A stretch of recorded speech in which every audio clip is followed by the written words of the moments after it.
Right then, you join us today at Packington Summers for a go on Molan's Lake fishing with 8mm pellets.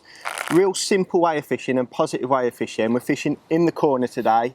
More and more venues up and down the country, there's a real influx of silverfish, and you can't fish traditional ways of fishing down the edge or up into a corner with fishing soft bait, soft pellets, ground bait and maggot. You simply just get absolutely bitted out with roach and rudd, and you cannot feed them off. There's that many in your peg. So fishing with great big pellets is a really positive way of fishing. And lakes that see a lot of pellets when they're pinging out on like pellet waggler or bomb lines can be great fishing, I say, up the edge or on your short lines and stuff like that. There's no reason why you can't put them in on your pole line if you're fishing them out into the lake. The F1s eat them, the carp eat them, everything loves them. They're really good, I say, silverfish proof, and they make lots of noise, and you don't need to feed loads of bait. A bag of pellets, a couple of pints of fishery pellets is loads. Just pinging a few over and building your peg up. I say we're fishing into a corner today. The wind normally blows into this way, so just by pinging a few pellets and fishing nice and positively can be a real simple way of catching some great big carp on some positive gear, and just, yeah, a lovely way of fishing, a simple way of fishing, and hopefully we can catch some big ones for the camera.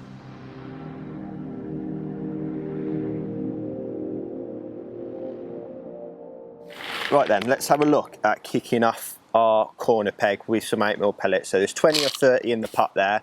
So I'm not going to feed anything else. I want to try and attract as little silverfish attention as possible.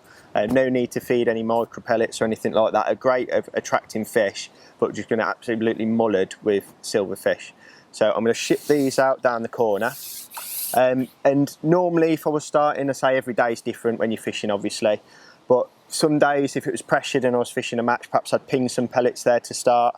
But the wind's blowing in and there's clearly some fish here. So I'm going to pop those 20 or 30 pellets in, nice and loud, make some noise, make them known that they're going into the water. And then we can look at fishing over the top there straight away. So we're going to whiz them up down the edge, taking our time, so making sure they're not going to fall out the pot.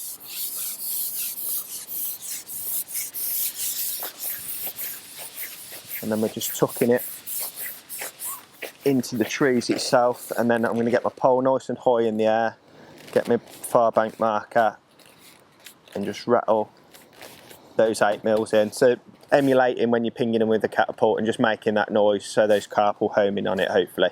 That initial feed's gone in via the big pot, so we'll slide in back.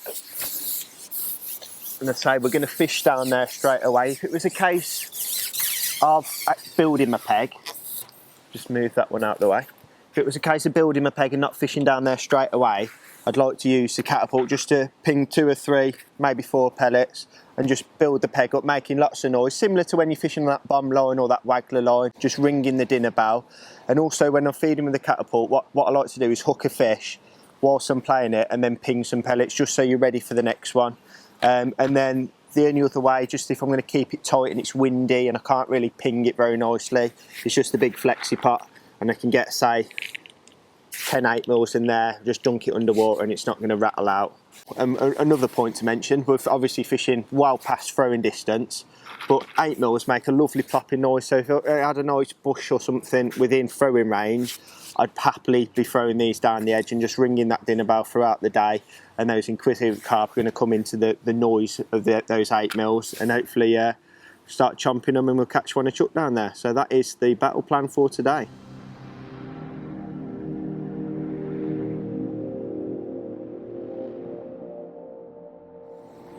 Right then, let's have a run through of the end tackle we're using for fishing with big 8mm. As I say, even as we speak, there's a load of rudd boiling on the surface, and if we're fishing any other bait, we just get absolutely mullered. So these are real silverfish proof. And we're fishing for great big dinosaurs today, so not messing about with gearly hook lengths or gearly elastic. It's a snaggy swim that we're fishing in, and we want to be positive in what we're doing and getting away from the snags. So starting off with the hook length, I've got 4 inches of 0.20 paramicron with an MXC3 in a size 12, so a nice big hook with a band on, and then I can have an 8mm copping banded, no trouble at all. 0.20 main line again there, so 0.20 to 0.20 is always going to break on the hook length knot. If I do get snagged up in the trees or anything underwater, there's always going to be the weak point of the knot. 7 number 8 balabini shot there, just spread every, every 5 mil, so nice and positive. So we're going to anchor it down onto the bottom, and we're not looking to fish through the water or anything, literally just poking it down and fishing on the bottom with big pellets. And then float choice and line between pole float and tip is quite important, I think. So we've got a XL power edge there in a 0.4 with a great big visible tip, so we're going to distinguish between a line bite and a proper bite. And then we've got about, 15 inches between pole float and tip, so it's blustery in that corner. If I was fishing with a tiny little lash, I ain't going to be able to control my rig properly. So I've just got one number 8 back shot and a decent length of line, so when it is blowing I can keep my rig in the water and fishing. And then finishing off, I've got 20 to 22 slick in a long kit, which you think, whoa, that's absolute savage, you're going to be swinging 10-pounders to hand with that. Not at all, it's really forgiving, even though it's really thick and chunky. You can catch from, I say, a £2 skimmer all the way up to a £20 carp. It is really good and durable. But that is end tackle ran through. Let's move on to the fishing. So we've gone in, first put in, the float's gone under. Before the poor cameraman could even have a chance to set his cameras up, and we're into a fish. So we'll just guide him away. I don't think it's a big fish, but as I say, that beastie boy slick doing its work and guiding it away from the snags. And I say it's still coming out enough to cushion the fish itself. We'll just get my landing net out. And when I've hooked that one, I say I've just pinged 2 lots of 4 pellets over there, so we'll be prepped, ready to go again for the next fish, hopefully. Fighting a bit different. I think it's an F1. I don't think it's a carp. Oh, it might be a tench. I ain't caught a tinker for ages. Oh yes, we've only gone and caught a tench down the edge. Lovely fish. There we go, slide the net underneath him.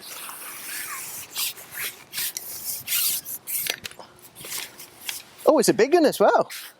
See if he'll behave himself, and we'll try and hold him up for the camera. I made up with that, that's the biggest tench I've had for ages. Beautiful fish. Right then, that is feature done. I've caught a tench down the edge on 8mm pellets. Let's wrap it up, let's go home. That's good enough for me. That's probably made my day, that is. But no, joking aside, we'll just get detench juiced. Grab the rig back out. Making sure we've got no slime on the line, that's a biggie for me. So you see no end of people not bothering and getting the slime off, and it really does prohibit getting a quick bite. So we're going to slip a Smelly Tiger Monster Tiger Knot 8mm pellet on. Just get all the slime off. Just going to tension that elastic back up. Grab my pole that's blown away from me in the wind, and then we're just going to prep that again. So we've given it 2 lots of 2 lots of 8mm pellets when we were playing the fish, and then I'm just going to go in before we actually go out there, so there's going to be one waiting for us hopefully. So I'm not overly bothered if they're not landing on a dinner plate, as long as they go in within the area of, say, like a net bag is more than good enough for me. And then we'll just ship out. And when I'm shipping out, I'm making sure that these big sections are nice and tight, because we're fishing in a snaggy swim, and as soon as I hook one, I'm going to ship back at 1,000,000 miles an hour just to make sure he doesn't do us in the trees. Wait for everything to straighten up, looking up for my far bank marker, and then just lower my rig down the hole and waiting for, oh, bite straight away there, that was a line bite though. And whilst we're doing this segment, we'll just talk about while we're actually fishing in that area of my peg and I'm not pushing right up tight into the corner itself. The wind blows down there 90% of the time, and the tree branches all fall in the water and stuff. If I go any closer to the snags themselves, I'm going to end up catching a branch of chuck, and we're actually not having much time in the water catching some fish. So I've plumbed about and I've moved my plummet around, and it feels quite twig free there, and it's deep enough to catch them early on in the session. If I was going up into the bank, into the shallower water, you're limiting your time of actually having fish come into your peg. Well, that's the way I feel anyway.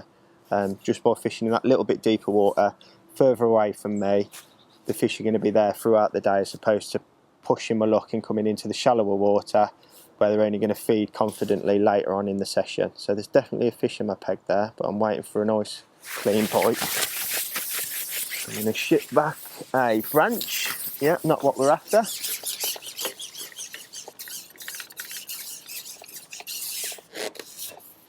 So that is the nature of the beast when you're fishing in a neglected corner. You can get the odd twig fish. Just grabbing the catapult for 8mm pellets again. So not overly accurate at all, but it's just that plopping noise,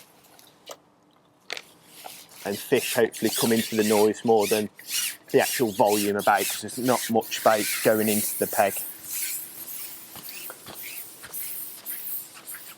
So we'll slide that back out to the swim, straighten the rig up best we can with the overhead trees, and then we're going to lower that down.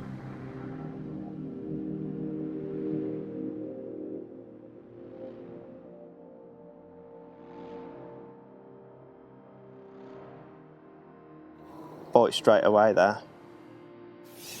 So we just connected with a F1, so it's not just a method to say for fishing for great big carp. The F1s in here are huge as well, and they'll happily eat those 8mm when you're fishing bomb and waggler, and also when you're fishing down the edge. So it's not just, slide the net under it, it's not just a standalone, oh, I can only catch big carp on it. Oh, he's even unhooked himself for us. That was very convenient of him. So the F1s are great big and golden things. Try and hold him up, see if he behaves himself. He's got a little bit of fight in him. As I say, that's not even a big F1 for Molan standards. It's quite lively, so we'll slide him back into the net.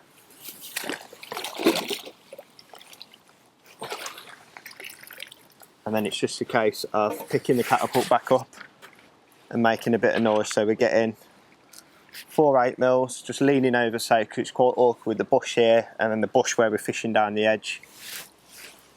I'm just going to fire them roughly into the proximity and then just repeat that. And then hopefully our rig isn't too tangled after we had our self-unhooking fish. Yeah, looking good, pellet's good. Slime off the line, just going to bring that shot back down that slid. And then we're good to hopefully catch a nice big chunky carp this time. We've had a tench, we've had an F1. Carp is definitely on the menu.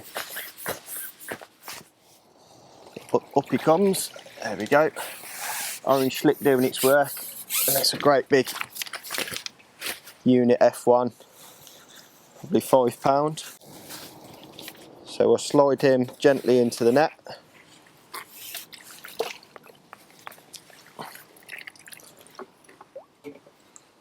Grab another smelly tiger nut pellet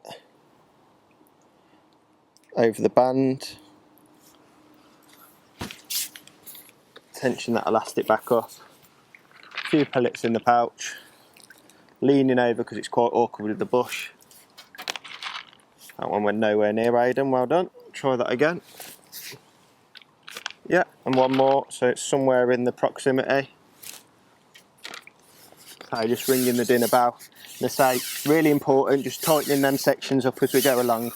Last thing I want is to give it the big one with a £15 carp on the end and half the poles floating across the water, because we are more ship striking than traditional striking there to get them away from the snags. So we're going out to where we're fishing, straightening it all up, and then we're going to lower it down in a straight line and just wait for the next indication. Right then, we've got a larger specimen tugging away on our elastic there after catching a few chunky F1s. So just taking our time with it. It's a decent fish. They're all fighting fit here at Packington.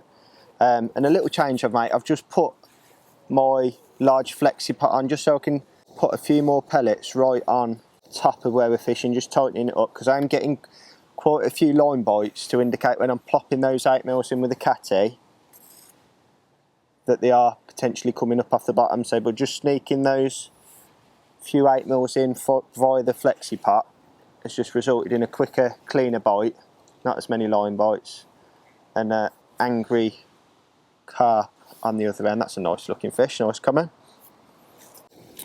Oh, he does, he wants to go back in that corner and carry on eating those 8mm, so I can't give him too much because he's trying his best to make us look very silly and snag us up. But that's the importance of fishing proper gear, as I say.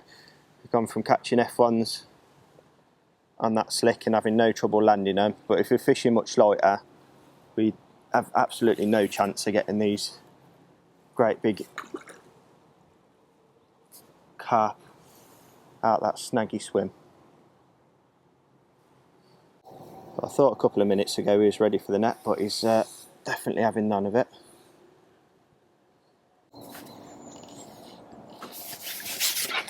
There we go, head first. Lovely chunky fish, we'll get him on the spreader block. Let's say, just taking our time with that one. It's probably took 3-4 minutes to land, but he's in the net. It's not overly long, but he's very wide.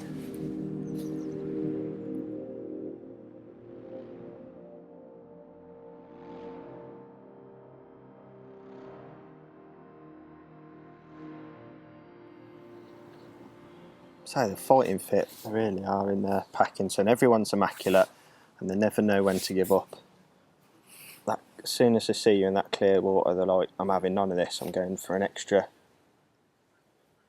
charge for safety.